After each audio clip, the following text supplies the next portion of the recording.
اعوذ باللہ السمیع العلیم من الشیطان الرجیم بسم اللہ الرحمن الرحیم وبہ نستعین وہو خیر الناصرین ومعین اما بعد۔ علم و آگہی کا سلسلہ مسلسل قائم ٹی وی کینیڈا کی جانب سے کیا قرآن کافی ہے کے سلسلے کی آج 5ویں نشست جو ہے آپ کی خدمت میں لے کے ہم اس وقت موجود ہیں، اور اس سلسلے میں مسلسل ہم نے جتنا بھی ہمارا گفتگو سابقہ دورانیہ رہا، مسلسل 4 نشستوں میں ہم نے اس بات کو بیان کرنے کی کوشش کی کہ قرآن مجید خود اس بات کے خلاف ہے کہ قرآن کافی ہے۔ ممکن نہیں ہے کہ اللہ سبحانہ و تعالیٰ کا کلام جو کہ حکمت پر مبنی ہے، دقائق پر مبنی ہے، معانی و مطالب اور مفاہیم پر مبنی ہے، جس کے اندر تفسیر و تعویل ہے، جس کے اندر محکم مفصل ہے، مجمل و متشابہ ہے، یہ تمام چیزیں ہیں، اس کے باوجود کوئی عاقل ذی شعور یہ کیسے کہہ سکتا ہے کہ قرآن مجید کافی ہے؟ چنانچہ ہم نے مختلف 4 نشستوں کے اندر مسلسل طریقے سے، بھرپور طریقے سے اس بات کو ہم نے بیان فرما دیا کہ قرآن مجید برہان رشید ہمارے لیے اہل بیت علیہ السلام کے بغیر کافی و شافی نہیں ہو سکتا۔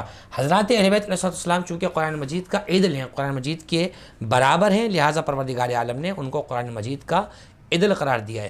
اور میں گزشتہ گفتگو کے دوران آپ کی خدمت میں یہ عرض کر رہا تھا کہ کس طریقے سے حدیث ثقلین کو پیغمبر اکرم صلی اللہ علیہ وآلہ وسلم نے بیان فرمایا کہ کس طریقے سے قرآن و اہل بیت ساتھ ہیں۔ اچھا، جب آپ اہل بیت کہتے ہیں تو آپ کے ذہن میں کیا آتا ہے؟ خود پیغمبر اکرم صلی اللہ علیہ وآلہ وسلم، کیونکہ آپ اس گھر کے فرد اول ہیں، اور اس کے فوراً بعد نام آپ کے ذہن میں آتا ہے حضرت علی ابن ابی طالب علیہ السلام کا، پھر جناب سیدہ کونین سلام اللہ علیہ کا، پھر امام حسن حسین، اور پھر دیگر ائمہ اہل بیت کا۔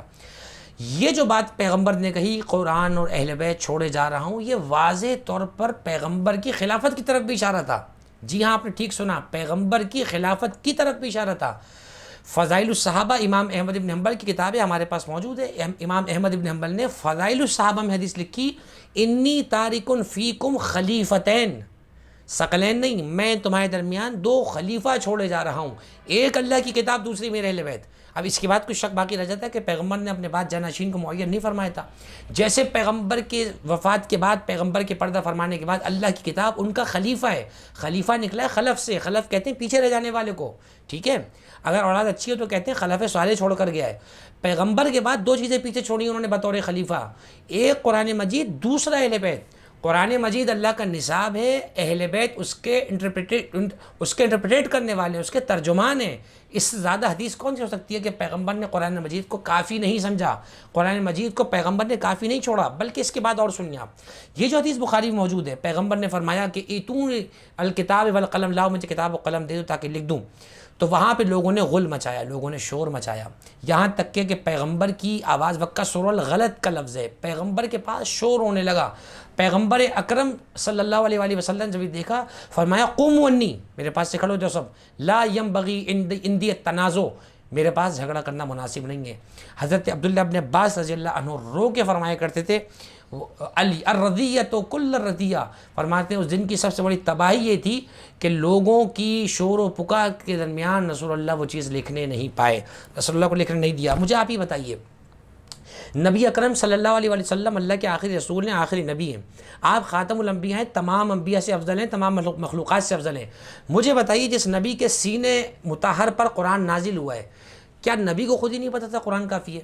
میں ساری 4 دن گفتگو کو دوران چھوڑ کے آپ سے ایک سوال کر رہا ہوں، کیا نبی کو نہیں پتہ تھا قرآن کافی ہے؟ اگر نبی کو پتہ ہوتا قرآن کافی ہے، نبی کبھی نہ کہتے لاؤ کچھ ایسا لکھ دوں لن تضلوا بعدی، تاکہ میرے بعد کبھی گمراہ نہ ہو۔ تو جس کے سینے پہ قرآن نازل ہوا ہے وہ تو قرآن کو کافی نہیں سمجھ رہا، وہ یہ چاہ رہا ہے کہ قرآن کے ساتھ ایک اہل بیت کے لیے وصیت نامہ ایسا لکھ دیا جائے کہ جس کے ذریعے سے امت میں افتراق و انتشار کا دروازہ ہمیشہ کے لیے بند ہو جائے، لیکن وہ کام نہیں کرنے دیا گیا۔ عبداللہ ابن عباس رضی اللہ تعالیٰ عنہ صحابی رسول ہیں، رویا کرتے تھے، مسند احمد کی روایت ہے کہ جب بھی روتے تھے تو آپ کے گرد جو ذرات پڑے ہوتے تھے نیچے کنکر وغیرہ، وہ تر ہو جاتے تھے آنسوؤں سے۔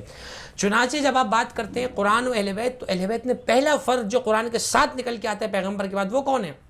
وہ حضرت علی علیہ السلام ہے۔ میں کہوں تو میں بدنام کہ میں شیعہ ہوں۔ علامہ سمودی نے جواہر الاقدین میں کیا لکھا؟ صفحہ نمبر 245 پر رابعہ، حدیث ثقلین کا 4تھا فائدہ گنوا کر کہتے ہیں، قلتو، میں کہتا ہوں کہ یہ جو حدیث ثقلین ہے، حاذ الحس، یہ جو پیغمبر کا ابھارنا ہے اس حدیث ثقلین کی طرف لوگوں کو، وہ کیا ہے؟ شامل للتمسک بمن سلف من ائمۃ اہل البیت والعطرۃ الطاہرہ، یہ اس بات کی طرف اشارہ ہے پیغمبر کا کہ قرآن کے ساتھ اہل بیت کو بھی اختیار کرو، صرف قرآن کافی کیا کرنا چلے جاؤ۔ والاخذ بہدیہم، اور ان کی ہدایت کو قبول کرو، والاخذ بہداہم، جو ان کی ہدایت ہے اسے قبول کرو، قرآن و اہل بیت کی۔ اب جملہ سنیے کیا ہے، میں یہ کہہ رہا ہوں نا، اگر میں کہوں قرآن کے ساتھ پہلا امام علی ہے پیغمبر کی بات، تو آپ مجھے شیعہ کہہ دیں گے۔ علامہ سمودی 911 ہجری کے شافعی عالم دین ہیں، ان کے بارے میں آپ کیا کہیں گے؟ وہ کہتے ہیں وَأَحَقُّ مَن تَمَسَّكَ بِهِ مِنْهُمْ إِمَامُهُمْ وَعَالِمُهُمْ عَلِيُّ بْنُ أَبِي طالب رضی اللہ عنہ علیہ السلام۔ فرماتے ہیں اس حدیث کی روشنی میں پیغمبر کے بعد احق سپرلیٹو ڈگری ہے، سب سے زیادہ حقدار جو ہے کہ اس سے تمسک کیا جائے، وہ کون ہے؟ امامہم، ان اہل بیت میں کا امام، عالمہم، ان اہل بیت میں کا سب سے بڑا عالم، علی ابن ابی طالب رضی اللہ عنہ علیہ السلام۔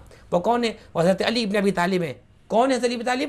فی فضلہ و علمہ و دقائق مستنباتہ و فہمہ و حسن شیمہ و رسوخ قدمہ، وہ علی کہ جو اپنے فضل میں سب سے اعلیٰ ہیں، اپنے علم میں سب سے اعلیٰ ہیں، قرآن سے استنباط کرنے کے جو دقائق ہیں، جو ڈیپتھ ہوتی ہے، اس میں مولا علی سے زیادہ ماہر کوئی نہیں ہے، اور اس کو سمجھنے میں سب سے زیادہ علی آگے نظر آتے ہیں۔ کیوں نہ نظر آئیں؟ جس نے پیغمبر کی زبان کا لعاب اپنے دہن میں لے لیا ہو، اسے قرآن مجید کے تمام علم پہنچ گئے۔ کتب اہل سنت میں حدیثیں بھری پڑیں گی، فرائض السمتین ہمارے پاس پڑھی ہے، کفایت الطالب کو آپ جا کر پڑھیں کہ حضور نے مولا علی علیہ السلام کو علم کے 1000 باب عطا فرمائے۔ علمنی رسول اللہ الف باب وینفتح لی من کل باب الف باب۔ حضرت علی فرماتے ہیں حضور نے مجھے علم کے 1000 دروازے سکھائے تھے، ہر دروازے سے میرے لیے ہزار دروازے کھلتے چلے گئے۔ یہ حضرت علی کا علم ہے، اور اسی علم کی قرآن مجید کے ساتھ ضرورت ہے۔ چنانچہ فضائل الصحابہ میں امام احمد ابن حنبل نے اس کو لکھا، اسی طریقے سے امام ابن جوزی نے تذکرۃ الخواص میں لکھا، فرائض السمتین میں علامہ جوینی اور خراسانی نے اس کو لکھا، اسی طریقے سے دیگر حدیث کی کتابوں میں عبداللہ ابن عباس رضی اللہ عنہ فرماتے ہیں ما یقول احد فی اصحاب النبی بعد علی ابن ابی طالب سلونی قبل ان تفقدونی۔ حضرت ابن عباس رضی اللہ عنہ فرماتے ہیں کہ پیغمبر اکرم صلی اللہ علیہ وآلہ وسلم کے اصحاب میں علی ابن ابی طالب کے علاوہ کوئی نہیں تھا کہ جس نے کبھی یہ دعویٰ کیا ہو کہ اب پوچھو مجھ سے جو چاہے پوچھو، اس لیے کہ قرآن مجید کا علم جو حضرت علی کو عطا ہوا تھا وہ کسی اور کو عطا نہیں ہوا۔ دوبارہ ملاحظہ فرمائیے الاتقان فی علوم القرآن، اور یہ اس گفتگو کا آخری حوالہ محفوظ فرمائیے گا، الاتقان فی علوم القرآن۔ قرآن مجید حضرت علی کے بغیر کافی ہو نہیں سکتا۔ اگر آپ اہل بیت کو ساتھ رکھ کر کہیں قرآن کافی ہے، تو میں سب سے پہلے آپ کے ساتھ آگے کھڑا ہوں گا، میں پوری تقریر کروں گا اس پر کہ قرآن اہل بیت کے ساتھ کافی ہے، اہل بیت کے ساتھ کافی نہیں ہو سکتا۔ چنانچہ صفحہ نمبر 155 پر امام سیوطی کیا لے کر آئے روایت، اکرمہ جو بہت بڑے تابعی ہیں، اکرمہ کہتے ہیں اگر تمام انسان اور جنات ایک جگہ جمع ہو کر مل جائیں اور اس قرآن کو ویسے جمع کرنا چاہیں جیسے نازل ہوا تھا، تو کوئی جمع نہیں کر سکتا سوائے علی کی نبی طالب کے۔ وہ اسی سے ہم آپ کو حوالہ دکھا چکے 167 کا الاتقان۔ فرماتے ہیں نزول کے مطابق اگر قرآن کسی نے جمع کیا ہے تو حضرت علی ہیں۔ اور یہاں آپ یہ بھی سن لیجیے، آپ جو مجمع کو بیوقوف بناتے ہیں کہ ہمارا اصلی قرآن امام مہدی کے پاس ہے، وہ اصلی نقلی نہیں ہے، قرآن مجید وہی ہے جو 2 گتوں کے درمیان ہے، ترتیب کا فرق ہے۔ ہمارے پاس جو ترتیب ہے یہ ترتیب دیگر صحیفوں کی ہے۔ جس ترتیب سے قرآن نازل ہوا تھا، جس میں پہلی آیت سورہ اقرا کی تھی، وہ حضرت علی کے پاس تھا۔ حضرت علی نے اس لیے زبردستی پیش نہیں کرایا کیونکہ پھر 2 قرآن ہو جاتے۔ چنانچہ قرآن کافی ہے، یہ ایک ایسا خواب اور خیال ہے جس کی تعبیر کبھی بھی نہیں مل سکتی۔